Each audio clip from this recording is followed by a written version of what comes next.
La justicia dispuso que los jugadores de Peñarol, Gargano y Biatri sean sometidos a una pericia psicológica tras ser denunciados por abuso sexual y amenazas contra 2 mujeres durante una fiesta en un salón de Carrasco.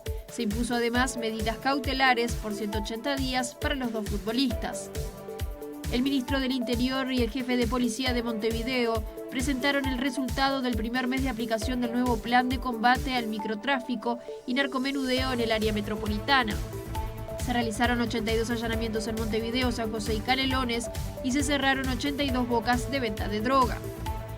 El Poder Ejecutivo resolvió conceder a 5 empresas de televisión para abonados la posibilidad de dar el servicio de Internet. La decisión se basó en un fallo de la Suprema Corte de Justicia que declaró inconstitucional el artículo de la Ley de Medios que les prohibía esa actividad.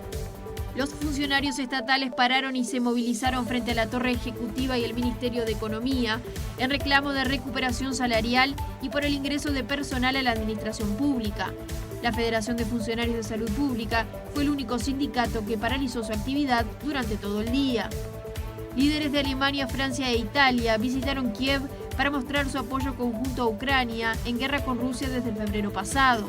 El encuentro se registró una semana antes que la Unión Europea decida si el país puede oficialmente ser candidato a una adhesión al bloque.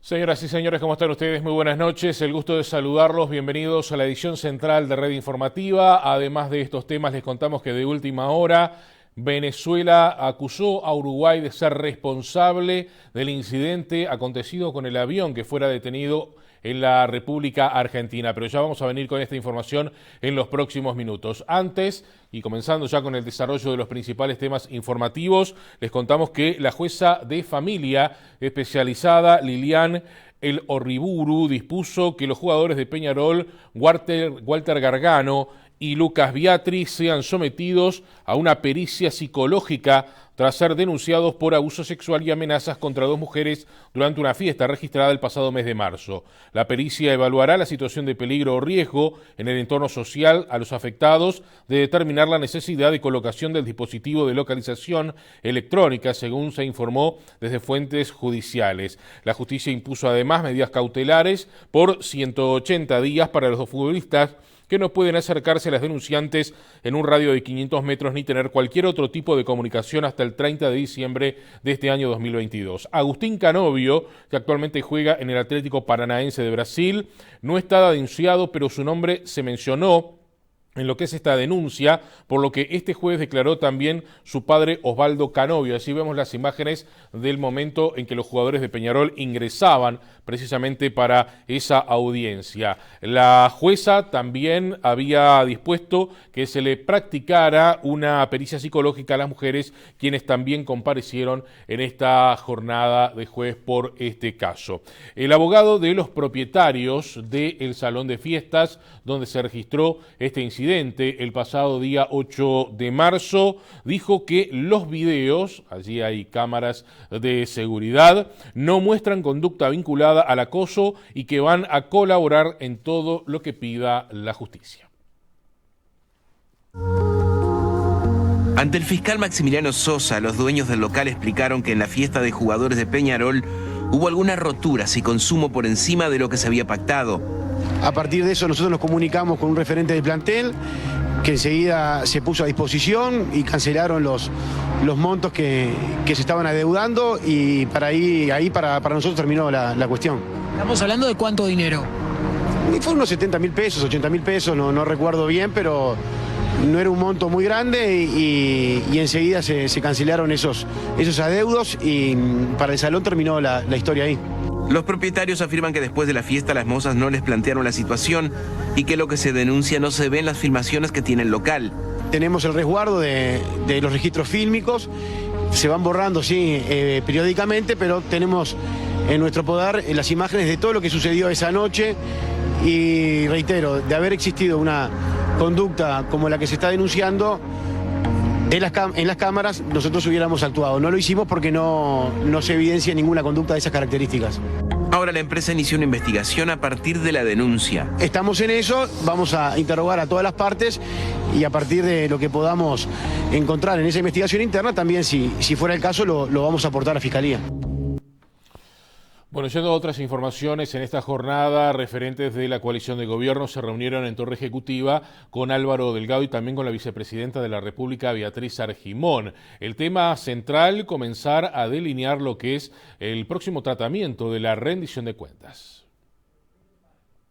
Puesta a punto y un compromiso. Si quizás hay un tema que tenemos que mejorar y seguir trabajando es en el tema de la comunicación interna y externa del gobierno. La coalición inicia el segundo tiempo del periodo. Este jueves, legisladores de las 5 bancadas y el secretario de la Presidencia volvieron a la mesa de coordinación en Torre Ejecutiva. Analizaron el escenario post-referéndum, la agenda legislativa, la marcha de algunas carteras y el proyecto de rendición de cuentas. El presidente va a tener una serie de reuniones con ministros para culminar de detallar el mensaje final y luego se inicia la instancia de negociación parlamentaria. Tendrá como epicentro los temas de sensibilidad notoria: seguridad, educación, ciencia y tecnología, salud, políticas sociales. Ante un planteo de los colorados, acordaron repetir las reuniones con más frecuencia. De hecho, volverán a juntarse antes de que el Ejecutivo envíe al Parlamento la rendición de cuentas. Y no se descartó de que en próximas reuniones de coordinación se inviten a diferentes ministros a conversar en este ámbito también como elementos de interacción y de coordinación y de comunicación. Además, reeditarán las reuniones de coordinación parlamentaria entre sus bancadas de diputados y senadores. El gobierno viene bien en cuanto a coordinación. Lo que tenemos que quizás mejorar muchas veces es el tema de la comunicación. Vamos a otras informaciones, pero seguimos en el ámbito político porque un informe de la asesoría letrada del Instituto de Colonización señaló, según informó el semanario Búsqueda, que tanto el senador Guido Manini Ríos como su esposa, la ministra Irene Moreira, y el padre de esta son colonos. Tras una inspección del Instituto de Colonización en 2021, el directorio de la institución determinó que el senador Guido Manini Ríos, su esposa, la ministra de Vivienda Irene Moreira, y el padre de esta, Roque Moreira, explotan en calidad de colonos el inmueble 511 de la cuarta sección de Artigas.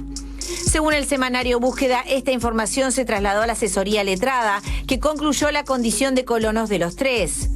El predio fue adquirido por el instituto en 1970. 5 años después, el directorio, presidido por un interventor del gobierno militar, adjudicó 2 fracciones a José Zenón Martínez y se vendió otras 2 a Roque Moreira. La actual propietaria de 3 de esas fracciones es la sociedad anónima El Palomar, que presidía Irene Moreira. La cuarta fracción pertenece a Manini Ríos. Según la inspección, el grupo familiar Moreira Manini Ríos explota unas 4.350 hectáreas. La compraventa de más de la mitad de esta superficie fue hecha en infracción. Además, los titulares no registraron los títulos de propiedad. También señala que algunos de los empleados de los predios trabajan en condiciones precarias.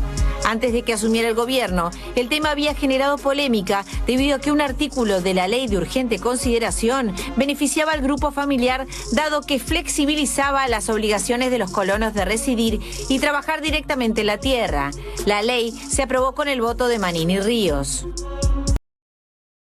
Bueno, y precisamente en esta jornada, en horas del mediodía, el líder de Cabildo Abierto, Guido Manini Ríos, convocó una conferencia de prensa donde ratificó que ni él, ni su esposa, ni sus suegros son colonos. Lo hizo acompañado de un informe de un catedrático en Derecho Agropecuario.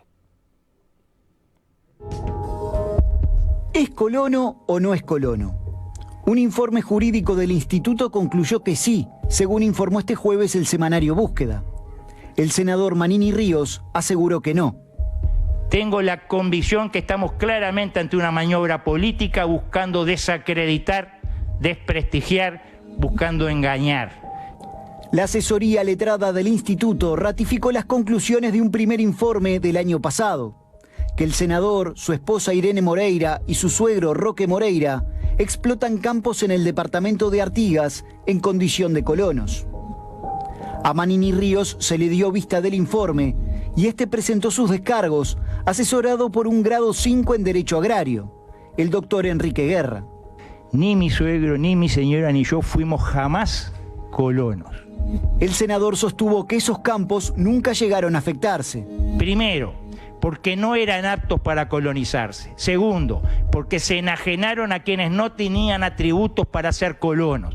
Tercero, porque de las estipulaciones de los negocios finalmente otorgados no surge afectación alguna.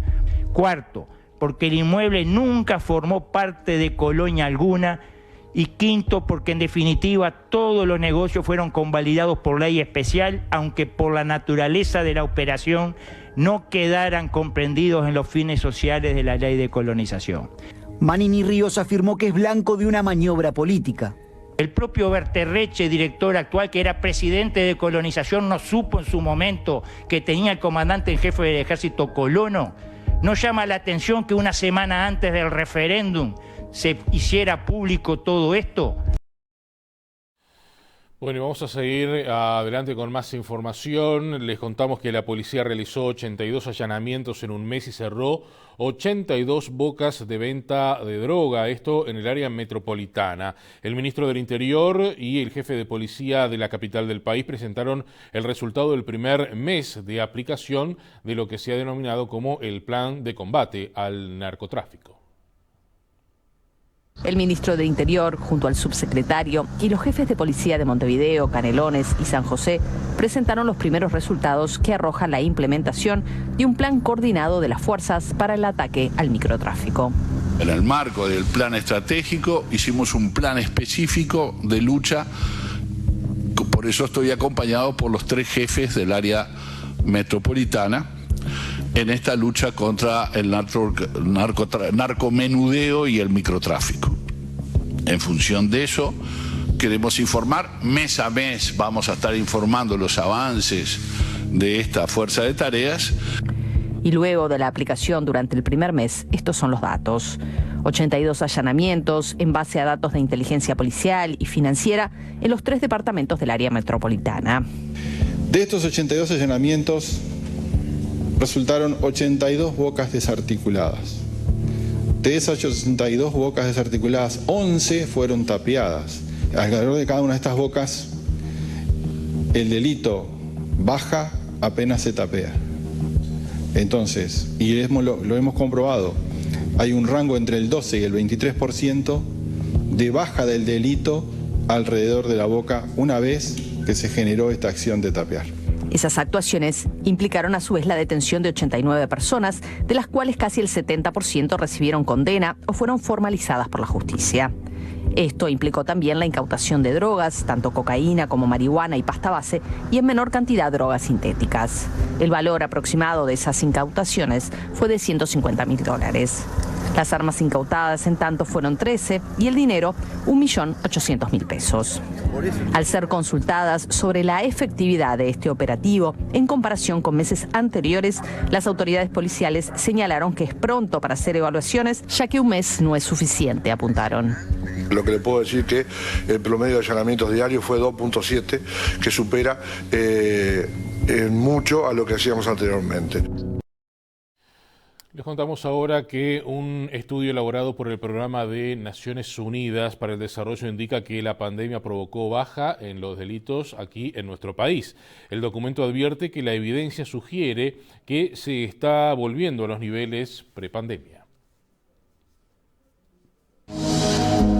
El panorama de Uruguay y América Latina con relación al crimen organizado y las políticas públicas para afrontar estos problemas no es alentador, señala un informe del Programa de las Naciones Unidas para el Desarrollo que fue presentado este miércoles.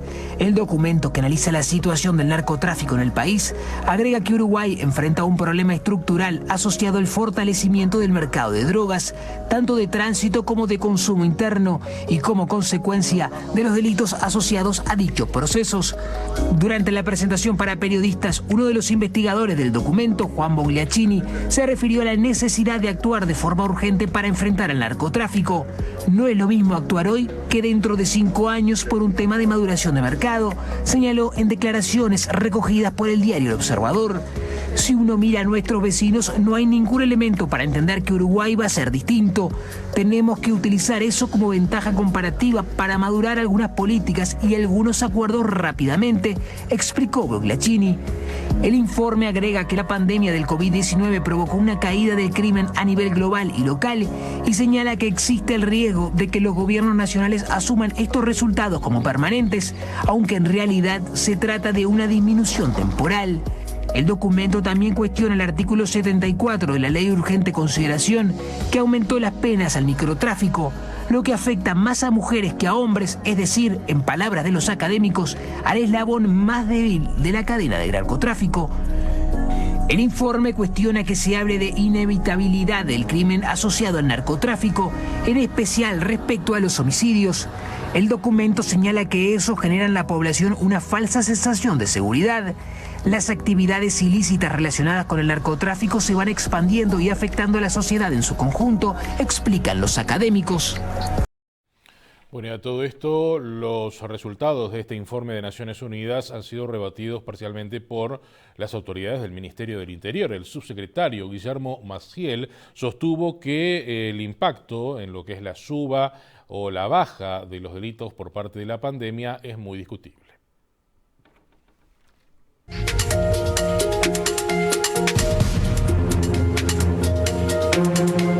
En respuesta a los resultados del estudio sobre seguridad presentados por el PNUD, tanto el ministro del Interior como el subsecretario reafirmaron que se tiene un plan específico de lucha contra el narcotráfico desde marzo de 2020 y relativizaron que la pandemia haya tenido impacto en la reducción del crimen. El tema de la pandemia y cómo ha afectado ello la suba o baja de los delitos es muy discutible. Y países donde hubo cuarentena y no hubo libertad responsable, como fue el mecanismo que se utilizó en nuestro país, sino que hubo regímenes muy severos de confinamiento de la población, como ser la cuarentena e incluso el toque de queda, los delitos se dispararon, lo cual lleva a poner en tela de juicio la conclusión terminante que hace ese informe presentado en el día de ayer. Por su parte, el ministro Heber señaló que la pandemia terminó y los delitos siguen bajando. Lo cierto es que continúan bajando los delitos en materia de rapiña y hurto y vamos a tener el trimestre final para poder hacer una evaluación de lo que es el segundo trimestre de este año y podremos ahí chequear y laudar una discusión que no tiene sentido. Bajaron. Algunos dicen que es por un mérito, otros dicen, a veces nosotros señalamos que hay influencia, no podemos determinar que ahora no hay más pandemia. Así que vamos a ver un poco cuáles son los resultados. Les comentábamos antes en el inicio de este segmento informativo, de este primer bloque, que han surgido repercusiones nuevamente en torno a lo que es el avión que Uruguay no permitió que ingresara a su espacio aéreo, este avión venezolano-iraní que permanece detenido en la República Argentina. Bueno, en la noche de hoy, lo que es la Cancillería de Venezuela emitió un comunicado culpando al Uruguay por lo sucedido precisamente con este avión. Vamos a ver lo que dice parcialmente este comunicado, que es de varios renglones. El gobierno de Venezuela, sobre todo, responsabiliza a lo que es la Autoridad Aeronáutica de Uruguay por impedir el sobrevuelo del avión que ante la prohibición tuvo que aterrizar en Argentina. Venezuela rechaza categóricamente, señala el comunicado, el irresponsable manejo que ofreció la Autoridad Aeronáutica de Uruguay al revocar el permiso de sobrevuelo otorgado a la empresa venezolana Entrasur, mientras que la aeronave se encontraba en el aire para hacer su escala técnica de abastecimiento, dice el comunicado de Cancillería venezolana. La tripulación, prosigue este escrito, se vio obligada a retornar inmediatamente a Ezeiza, en Argentina, no contando con el combustible reglamentario, poniendo en grave riesgo la vida de la tripulación. El comunicado señala también que considera a Venezuela inaceptable lo ocurrido y exige a las autoridades del gobierno uruguayo explicaciones sobre este terrible hecho y aboga por los principios de seguridad y fraternidad y la hermandad que han guiado históricamente a las relaciones entre ambas naciones. El gobierno de la República Bolivariana de Venezuela denuncia ante la comunidad aeronáutica internacional esta lamentable acción que pudo haber ocasionado una tragedia, pérdidas humanas y daños para ambas naciones. Es parte de lo que señala entonces este comunicado dado a conocer en la noche de este jueves por parte del gobierno de Venezuela. Y a propósito de este caso, el ministro del Interior, Luis Alberto Heber, señaló en la noche de hoy que fue Paraguay quien advirtió de la situación de este vuelo a las autoridades uruguayas. Así fue como las autoridades uruguayas se enteraron de la presencia de un avión sospechoso de origen iraní que volaba con bandera venezolana, que tenía plan de vuelo para aterrizar en Carrasco el pasado 6 de junio. Recibí la información formal de la inteligencia paraguaya y actuamos rápidamente con el ministro de Defensa. Y pudimos evitar de que el avión entrara en el espacio aéreo uruguayo. Sobre las consideraciones, está en Argentina. Hay una instancia en el Poder Judicial y veremos qué es lo que resulta de esa investigación. Para nosotros era altamente inconveniente que ese avión llegara sin ningún objetivo y sin ninguna razón en nuestro país. Queda claro, además. Venía a cargar combustible porque no le cargaban en Argentina. ¿Y por qué no le cargaban en la Argentina? Eso es una parte de la investigación que se hará en la Argentina. El avión estaba sancionado, con vinculaciones, teníamos información que ameritaba tomar una decisión rápida y se tomó rápidamente. Bueno, seguimos adelante con más información y tras un pedido de diputados del Frente Amplio, el Ministerio del Interior anunció que investiga un presunto tatuaje neonazi en un efectivo policial. El caso tomó estado público por la viralización de unas imágenes en las últimas horas. Durante la movilización de los sindicatos de la enseñanza en Plaza Independencia, un usuario sacó su celular y le tomó varias fotografías a un funcionario policial que tenía tatuado en su cuello lo que parecía ser el emblema conocido como Wolfsangel, utilizado por los nazis durante la Segunda Guerra Mundial. Luego de ver las imágenes, la diputada comunista Micaela Melgar cursó un pedido de informes al Ministerio del Interior para saber si el individuo es un policía y si tiene conocimiento de que alguno de sus funcionarios luce símbolos nazis. Por su parte, el Sindicato Policial de Montevideo dijo en diálogo con El País que el efectivo se hizo el tatuaje por otros motivos, que en verdad está relacionado con los vikingos y las tribus germanas de la época. El caso es investigado por la cartera dirigida por Luis Alberto Heber. Tenemos un decreto sobre la reglamentación de tatuajes, pero tenemos que hacer la investigación primero, ¿no? O sea, se está investigando, ubicando, ya se ha ubicado la persona. El tema es que en el 2005 ya se permitió que puedan ingresar gente que tuviera tatuajes y los que estaban podían hacerse tatuajes y lo hicieron. Eso es parte de la investigación que se está haciendo del caso. En otras informaciones, el Poder Ejecutivo habilitó a 5 empresas de cableoperadores de televisión para abonados a brindar Internet, a poder comercializar Internet. Se trata de 3 empresas de la capital del país, una de Colonia, otra de la ciudad de Pando. Las mismas habían impuesto un recurso de inconstitucionalidad contra la ley de medios.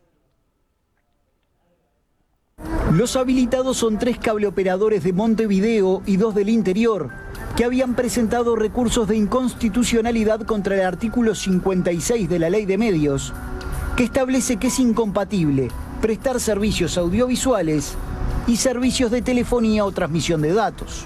La Suprema Corte les dio la razón y ahora el gobierno los autorizó. Quienes iniciaron acción de inconstitucionalidad desde el 2016 podrían estar habilitados, pero los gobiernos anteriores quisieron que eso no ocurriera. Bueno, a partir de ahora este gobierno tomó la decisión y firmó en el día de ayer que 5 cableoperadores, 3 de Montevideo y 2 del interior, pudieran acceder a dar Internet. El director nacional de Telecomunicaciones adelantó que el gobierno evalúa derogar la norma.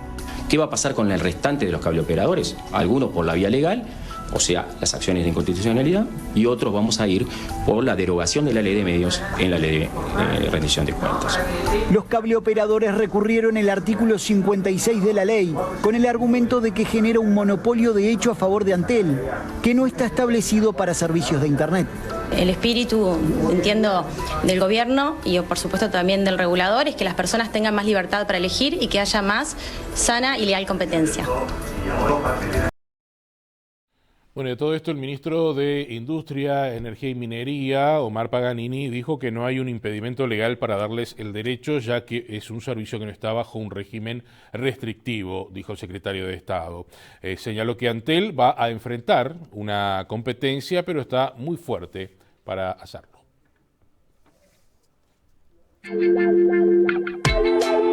El gobierno entiende que legalmente tienen derecho, no hay, dado que tienen constitucionalidad, no hay un impedimento legal para darles el derecho, y en realidad es un servicio que no está bajo un régimen restrictivo, así que se firmaron las autorizaciones. Antes lo que sí tiene es lo que se llama una posición dominante, o sea, tiene el 90 y pico % del mercado.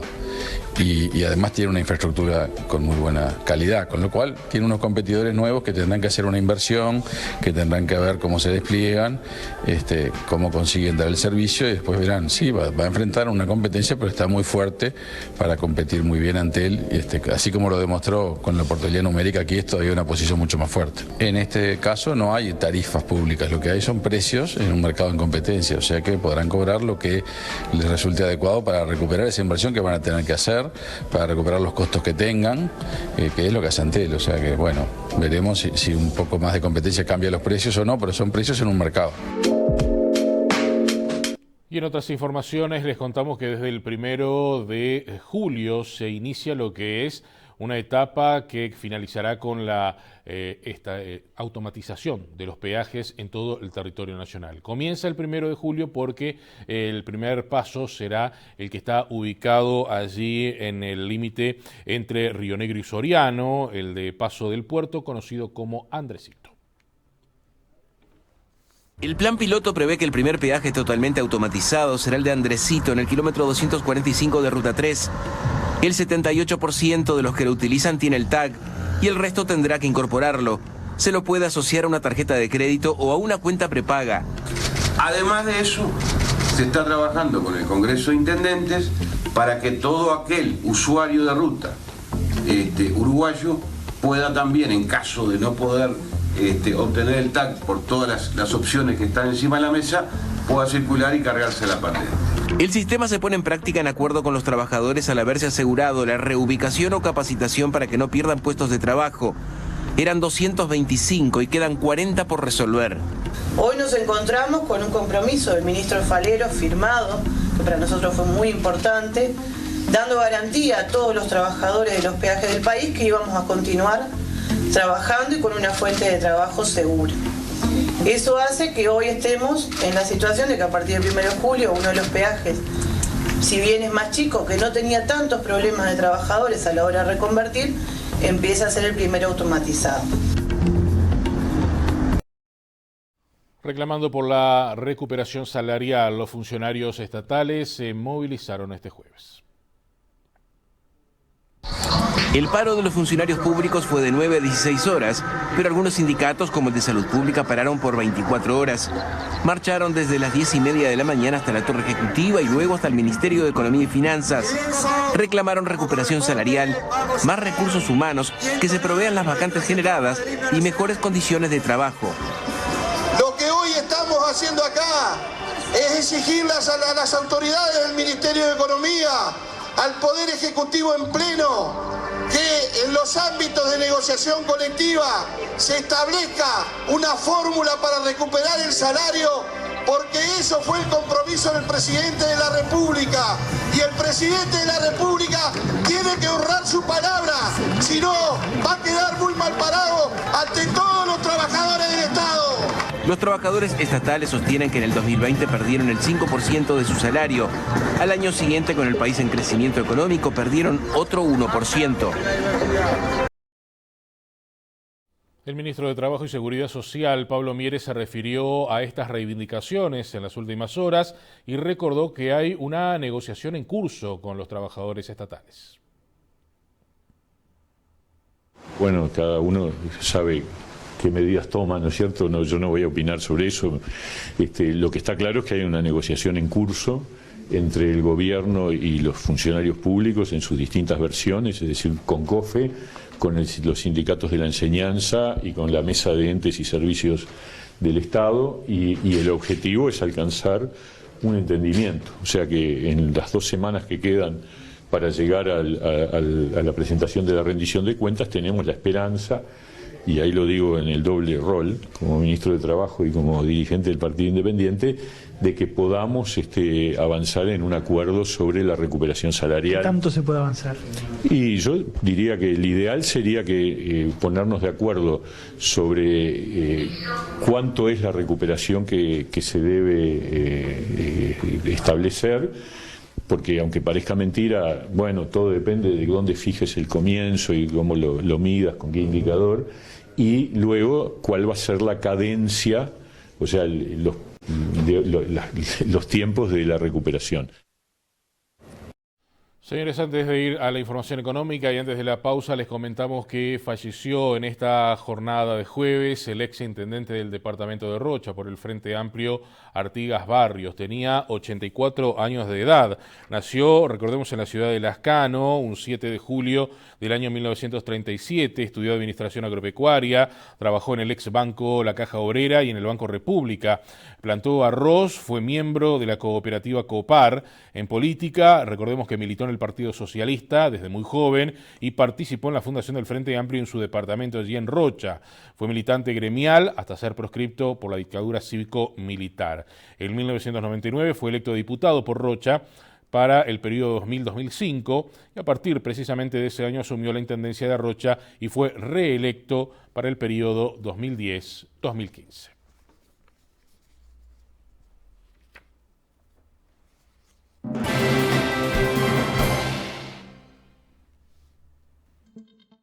Cotizaciones de cierre de las principales monedas. Dólar 38.80 a la compra, 41.20 a la venta. Euro 40.03, 44.81. Real 708.908. Peso argentino 007.037. Unidad indexada 5.4213. Unidad reajustable 1.444.39. Y antes de la pausa les comentamos que la economía uruguaya creció un 0,6% en el primer trimestre respecto a fines del año 2021. El dato del PBI, del Producto Bruto Interno, dio un fuerte aumento respecto al año atrás, con un 8,3% impulsado por el aumento del consumo, la inversión y también las exportaciones. El reporte del Banco Central del Uruguay, que se conoció en estas últimas horas, mostró que la alta tasa de aumento interanual se debe a la normalización parcial de la actividad turística, la demanda externa y algunos grandes proyectos de inversión. Hacemos la primera pausa, venimos en instantes, llega el deporte, la información internacional y otros asuntos.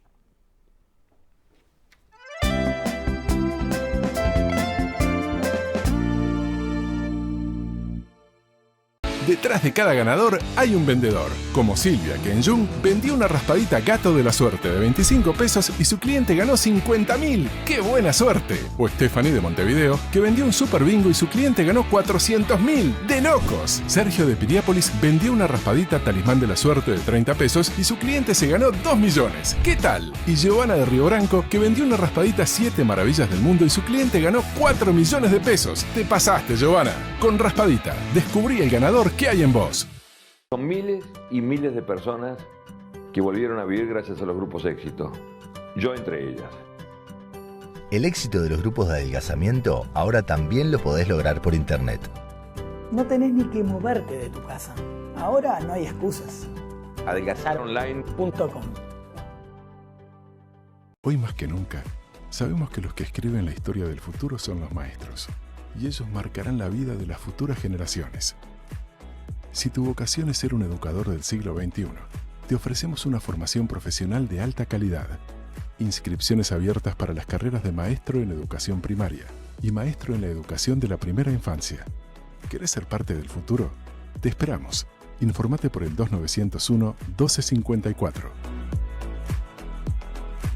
Llegá a donde quieras con tu Honda Navi. Te contamos por qué. Es económica, hasta 50 kilómetros por litro. Es automática, con encendido eléctrico. Es divertida, 4 tiempos. Motor 110. Es ágil, muy liviana y baja. Es customizable, un sinfín de accesorios y colores. Disfruta el camino con tu Navi. Su precio, solo $1.950 y podés financiar el 100%. Es una Navi, es Honda. Agenda tu test en hondanavi.uy.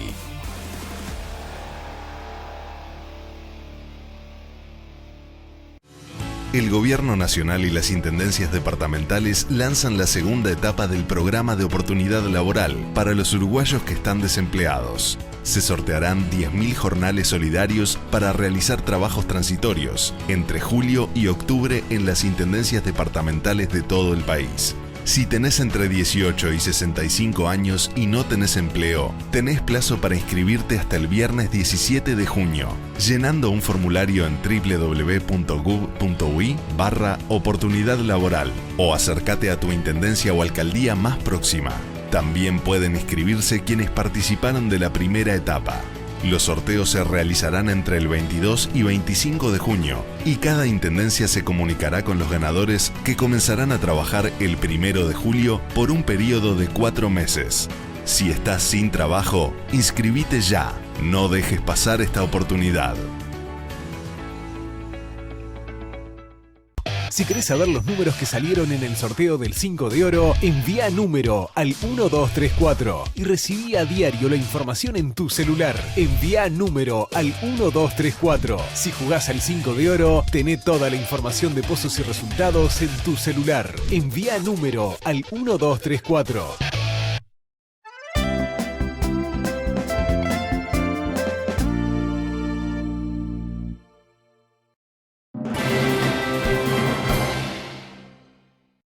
Señores, finalmente Darwin Núñez firmó por 6 temporadas con el Liverpool inglés y en las últimas horas recorrió precisamente las instalaciones del club.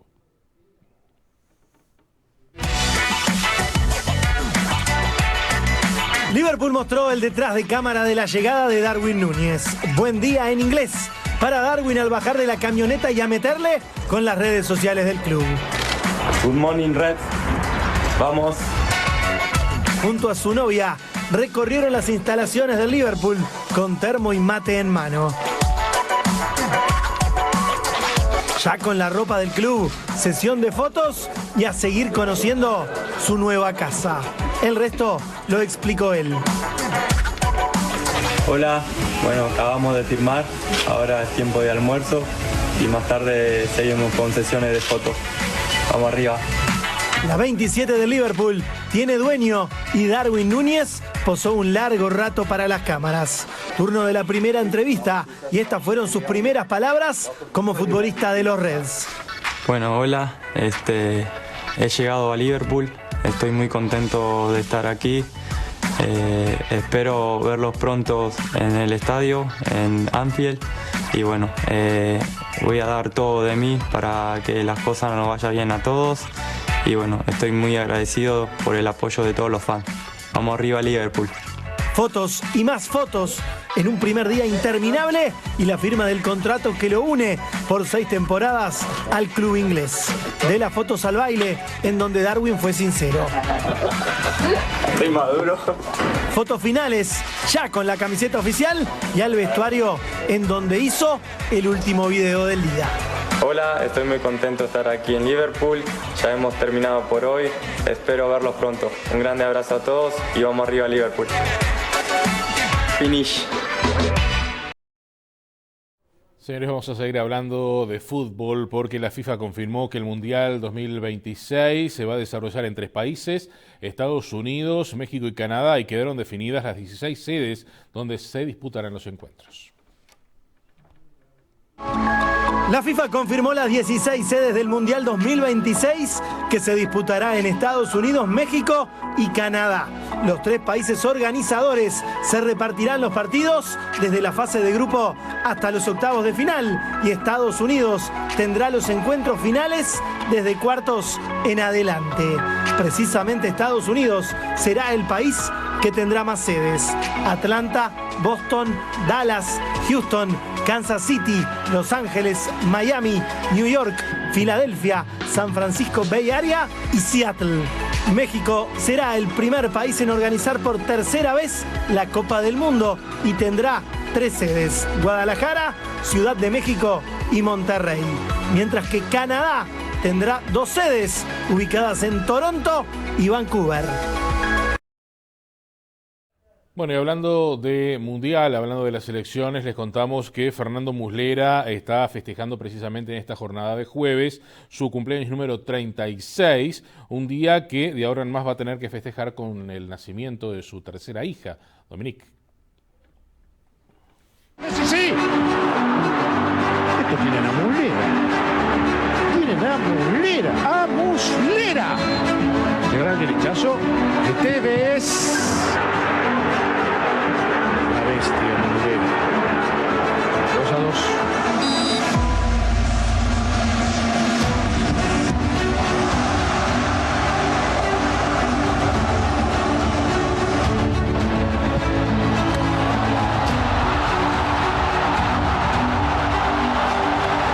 Aquellas pequeñas cosas que fueron condenando al nene Muslera después de una carrera extraordinaria, ¿no? Esa cara en un mundial, esa cara, ese sentimiento de por qué pasan ciertas situaciones que no se pueden rebobinar.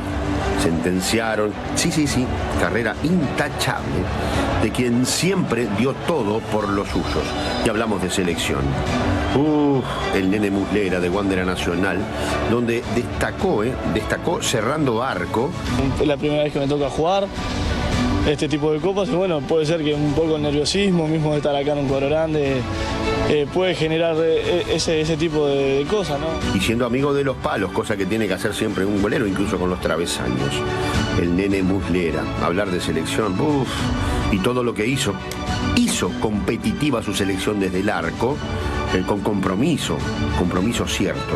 3 mundiales, 4 Copas América, en una de ellas en Argentina, campeón sacando a Messi y atajando a Tevez. Para Galatasaray es Sócrates. Ganó 13 títulos en Turquía, donde anda. Hoy cumple 36 y nació su tercera hija, Dominique. Salud, nene, salud. Otra vez 3 millones al arco. El tiro, Muslera. Ahora sí, la tenemos. Ahora es nuestra.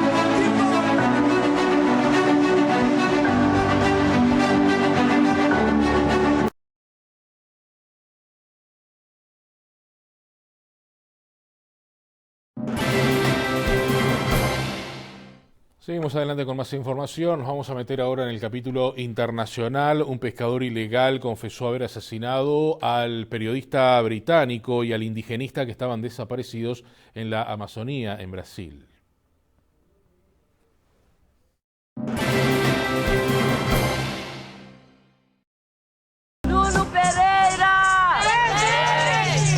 Activistas, líderes indígenas, ONGs internacionales y allegados manifestaron su indignación por el asesinato del periodista británico Tom Phillips y el experto brasileño Bruno Pereira, mientras trabajaban en defensa de los indígenas y el medio ambiente en la Amazonía brasileña.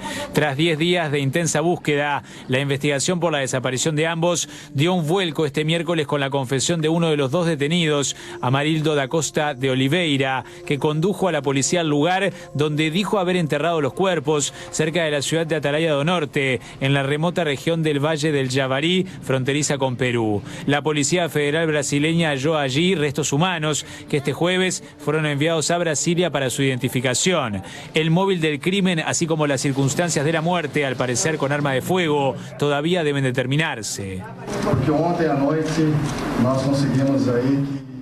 Anoche conseguimos que el primer detenido por este caso, conocido como Pelado o señor Amarildo, voluntariamente confesara su práctica criminal. Durante su testimonio frente al delegado de la Policía Federal, de la Policía Civil y el grupo de trabajo, narró con detalles y apuntó al lugar donde había enterrado los cuerpos. La policía también mantiene bajo arresto a Osenei da Costa de Oliveira, conocido como Dos Santos, y no descarta nuevas detenciones. El periodista Tom Phillips, de 57 años, estaba trabajando en un libro sobre la preservación de la Amazonía. Bruno Pereira le hacía de guía en esta región en la que viven 26 pueblos indígenas, muchos de ellos aislados, y en la que operan narcotraficantes, mineros, pescadores y madereros ilegales. El experto de la Agencia del Gobierno brasileño para Asuntos Indígenas había recibido amenazas de estos grupos por su labor en defensa de las tierras protegidas. La desaparición de Phillips, reportero del diario The Guardian, y Pereira avivó las críticas contra el gobierno de Jair Bolsonaro, acusado de alentar las invasiones de tierras indígenas con su discurso a favor de la explotación económica de la selva. El mandatario causó estos días indignación con varias declaraciones cuando dijo que la incursión de Phillips y Pereira era una aventura no recomendable y que el reportero británico era mal visto en la región amazónica por su labor informativa sobre las actividades ilegales.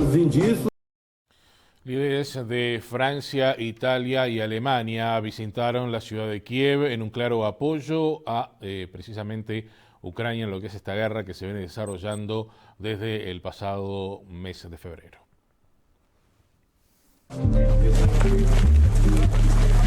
Los líderes de Alemania, Francia e Italia visitan Ucrania para mostrar su apoyo ante los ataques de Rusia. Olaf Scholz, Emmanuel Macron y Mario Draghi viajaron este jueves a Kiev para mostrar el respaldo europeo al gobierno ucraniano, una semana antes de que la Unión Europea decida si el país puede ser candidato oficial a la adhesión al bloque. Para los tres responsables que llegaron a la capital de Ucrania en un tren especial, es la primera visita desde el inicio de la invasión rusa el 24 de febrero. En la mañana los tres dirigentes europeos visitaron Irpin, una ciudad a 8 kilómetros de Kiev, donde se perpetraron matanzas durante la ocupación rusa en marzo, antes de reunirse con el mandatario ucraniano Volodymyr Zelensky. La candidatura de adhesión de Ucrania a la Unión Europea cuenta con el apoyo de Francia, Alemania e Italia. Este es el primer mensaje que quería enviar junto a mis homólogos. Europa está a su lado, lo estará el tiempo que sea necesario hasta la victoria, que será el regreso de la paz en una Ucrania libre e independiente, la cara opuesta a las consecuencias de la barbarie que hemos visto juntos esta mañana en Irpin. Aux conséquences de la barbarie que nous avons vue ensemble ce matin à Irpin. El presidente ucraniano indicó que su país estaba decidido a trabajar para convertirse en un miembro pleno de derecho de la Unión Europea y agradeció la ayuda a su país en armas y fondos para atender necesidades urgentes.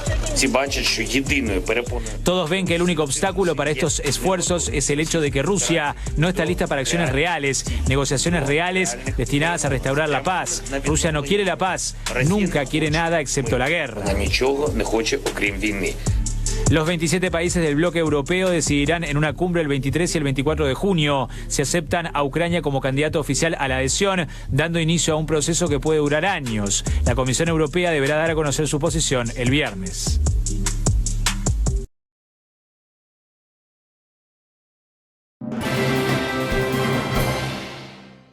Retomamos ahora la información de nuestro país. El presidente de la República, Luis Lacalle Pou, recibió en las últimas horas al jefe del gobierno de la ciudad de Buenos Aires, Horacio Rodríguez Larreta, con quien coincidió en la necesidad de modernizar el Mercosur. Horacio Rodríguez Larreta informó en redes sociales sobre el encuentro que se desarrolló en la residencia de Suárez y Reyes. El dirigente de Juntos por el Cambio, sector político que lidera el expresidente Mauricio Macri, elogió los consensos a largo plazo que ha logrado Uruguay para alcanzar un crecimiento sostenido en el tiempo. Dijo que el presidente uruguayo compartió con él su experiencia y los desafíos que fue sorteando en el armado de la coalición multicolor. También hablaron sobre los desafíos del Mercosur y lo importante de volver a un bloque dinámico, moderno e integrado al mundo, que posicione los productos de Sudamérica en más mercados a través del acuerdo con la Unión Europea. Seguimos adelante con más información. La justicia condenó a una mujer de 19 años por el homicidio de su bebé de 6 meses. Esto ocurrió en el departamento de 33. Según informó a Canal 4 el jefe de policía de 33, Richard Lima, el deceso del pequeño se registró en septiembre del año 2021.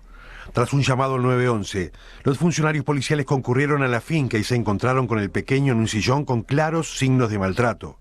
La tía del menor, con quien se encontraba en ese momento, dijo a los efectivos que la madre siempre había manifestado no querer al niño, pese a las tareas de reanimación en la vivienda y su posterior atención en un centro asistencial.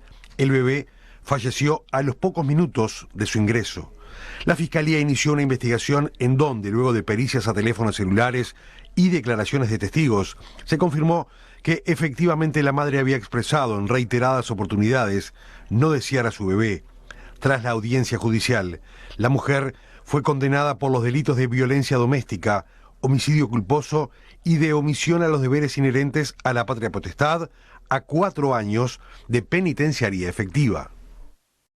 La fiscal del caso dio más detalles de esta sentencia.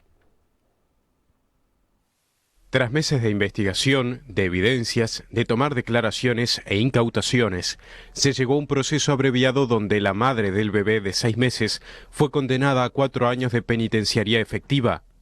Según destaca la fiscal de la causa, la muerte se produjo por una infección pulmonar que se podría haber evitado. Si bien el niño tenía violencia doméstica, el bebé de 6 meses sufría violencia doméstica, además también se omitió a los deberes que debería tener la madre, más por ejemplo controles y demás, que como se logró constatar por médico forense ITF, el fallecimiento del mismo fue por una infección a nivel pulmonar, y la causa de eso se le atribuyó a lesiones que tenía en el rostro con infección, que si hubiese sido tratado a tiempo, el fallecimiento quizás no hubiese ocurrido. Entonces fue por eso que en realidad se tipificó de esa manera y bueno, se llegó al acuerdo con la defensa. En cuanto a la condena, al pedido de reclusión en este caso. Sí, nosotros en realidad la condena partimos más que nada de la base del homicidio culposo, que fue uno de los mayores delitos, y la mínima prevé 8 meses de prisión. En realidad nosotros estamos conformes con el acuerdo arribado porque fueron 4 años de penitenciaría. Al ser consultados por el estado de salud mental de la madre, desde la Fiscalía afirmaron que la joven de 19 años es consciente de los hechos. Sí, claro, ella yo hablo con su defensa y más, y ella es una persona que es consciente y que actuó con conciencia y con voluntad. Señores, en otras informaciones les recordamos que en esta jornada de jueves 16 de junio se conmemoran 38 años del regreso al país de Wilson Ferreira Aldunate. El caudillo nacionalista estuvo 11 años en el exilio. 16 de junio de 1984. El día estaba como hoy, gris, pero había mucha gente esperando acá en el puerto de Montevideo la llegada después de 11 años de exilio de Wilson Ferreira Aldunate. Un viaje con muchas historias, un viaje que tuvo también a otro protagonista que nos cuenta cómo se vivió aquel momento. Yo era el representante marítimo del vapor de la Carrera en Uruguay, la empresa argentina, que no quería saber nada con un problema que se podía tener con los militares porque nos van a quitar el permiso, me decían, para poder ir a Uruguay. Y yo les dije, no va a pasar eso, ya están en el final, va a haber democracia. Los traté de ir convenciendo y me costó porque ellos no querían, porque había empresas que se negaron a traerlo para no tener ningún conflicto con los militares. Wilson tenía ya la idea de lo que podía pasar. Él sabía que... Sí, pero él decía que que una de las cosas que él comentaba era, bueno, mis amigos, algunos me dicen, tienes que ir porque sos un civil y no va a pasar nada contigo. Y él dijo, justamente han sido los civiles los que más han sido perseguidos, en este caso también. La idea primaria era ir a Punta del Este. ¿Qué pasó ahí? Que fue, hay una anécdota muy especial, una picardía para no llegar a Punta del Este. Claro, en realidad después nos enteramos que era una estrategia de inteligencia de los militares decir que íbamos a Punta del Este. Primero le dijeron ahí a Wilson de que tenían que bajarlo para traerlo a Montevideo en una lancha. Y Wilson se negó rotundamente, Juan Raúl también. Entonces lo que tenían que hacer era decir que íbamos para Punta del Este. Nosotros no lo sabíamos, nos dan la orden. Y allí conversamos y nos dimos cuenta que a pedido de Wilson, que conversó con nosotros, no había que ir a Punta del Este, porque se iba a perder la entrada a Montevideo, a Uruguay, con toda la gente que esperaba. Ahora, ¿qué hacer en ese momento? cómo disuadir, cómo decir, bueno, Punta del Este no, y ahí aparece el ingenio uruguayo, ¿no? Sí, ahí le digo al capitán del barco, capitán, y si decimos que no tenemos combustible, y el capitán Sisto Rojas, un querido amigo ya fallecido, me dice, y Raúl, ¿qué hacemos? Yo tengo la solución. Entonces inmediatamente me fui a la sala de máquinas y rompí con un martillo el medidor de combustible. Cosa que si iban a verificar, iban a decirles no hay, ¿qué iban a hacer? La gente estaba arriba de los edificios con banderas, él miraba eso, él comentaba eso. Sí, él vio todo, él estaba mirando, porque además hubo una buena acción del prefecto del puerto de Montevideo, el capitán Gianni, que lo dejó transitar libremente por el barco y después, ya cuando llegamos, sí que se declararan detenidos tanto él como Juan Raúl. Esa imagen que recorre el mundo, que sigue recorriendo el mundo, de Wilson levantando los dos brazos. Sí, es la imagen que está en todos lados, en mi libro también, en todo, porque realmente es la parte más emotiva, ese momento que quedó para la posteridad. Les proponemos hacer la última pausa, venimos en instantes nada más.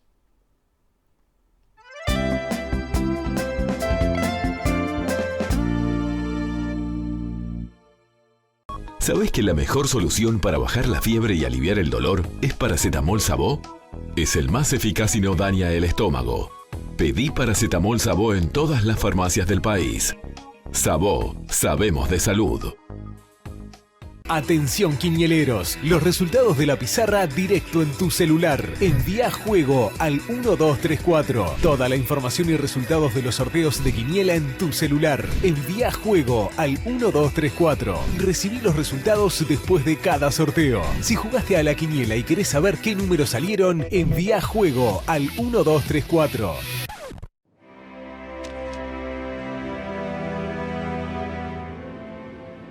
Valen, te escribo esta carta porque llegó el momento de decirte lo que siento por vos. Sos mi vida. Seguramente no sepas tanto de mí, pero yo sé que tenemos mucho en común. Cada vez que respiro pienso en vos. Cada vez que pasa una brisa o cuando doy un abrazo, en todo siento que estás ahí. También tengo claro que si no fuera por vos y tu familia, no podría hacer nada de eso. Porque fueron ustedes los que me dieron el resto de mi vida. Vamos a estar juntas siempre. Te quiero con todo nuestro corazón. Eri.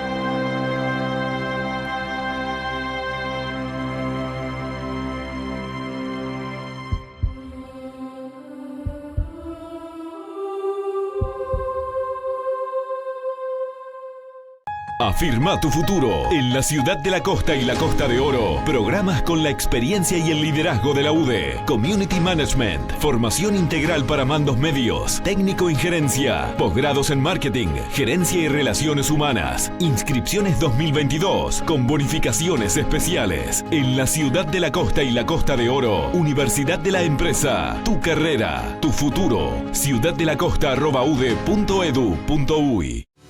El Gobierno Nacional y las Intendencias Departamentales lanzan la segunda etapa del Programa de Oportunidad Laboral para los uruguayos que están desempleados. Se sortearán 10.000 jornales solidarios para realizar trabajos transitorios entre julio y octubre en las intendencias departamentales de todo el país. Si tenés entre 18 y 65 años y no tenés empleo, tenés plazo para inscribirte hasta el viernes 17 de junio, llenando un formulario en www.gov.uy/oportunidad laboral o acércate a tu intendencia o alcaldía más próxima.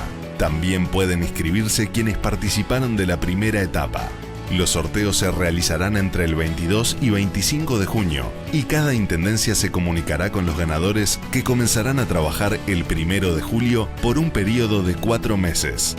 Si estás sin trabajo, inscribite ya. No dejes pasar esta oportunidad.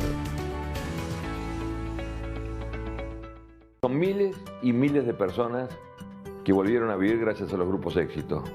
Yo entre ellas. El éxito de los grupos de adelgazamiento ahora también lo podés lograr por internet. No tenés ni que moverte de tu casa. Ahora no hay excusas. Adelgazaronline.com.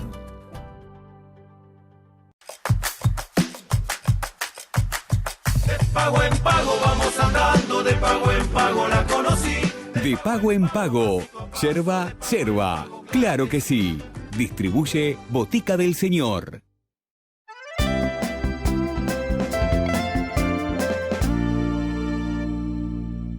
Señores, antes del final compartimos con ustedes 3 informaciones destacadas de estas últimas horas. Murió Artigas Barrios, exintendente de Rocha y dirigente socialista. Desde su fuerza política destacaron el gran ser humano y compañero que fue y su compromiso con los uruguayos. En mayo de 2005 fue electo como intendente, convirtiéndose así en el primer frente amplista en asumir ese cargo en su departamento. A partir del 1 de julio, el peaje de paso del puerto, conocido como Andresito, en el límite entre Río Negro y Soriano, pasará a ser el primero totalmente automatizado del Uruguay. El ministro de Transporte y Obras Públicas dijo que la intención es generar mayor agilidad en el tránsito y una mayor seguridad. El senador Guido Marini Ríos dijo que jamás fue colono, pese a que un informe jurídico de colonización ratificó que sí tiene una propiedad en el departamento de Artigas. El líder de Cabildo Abierto denunció que el documento contiene falsedades y un sesgo político. Y estos son los números favorecidos.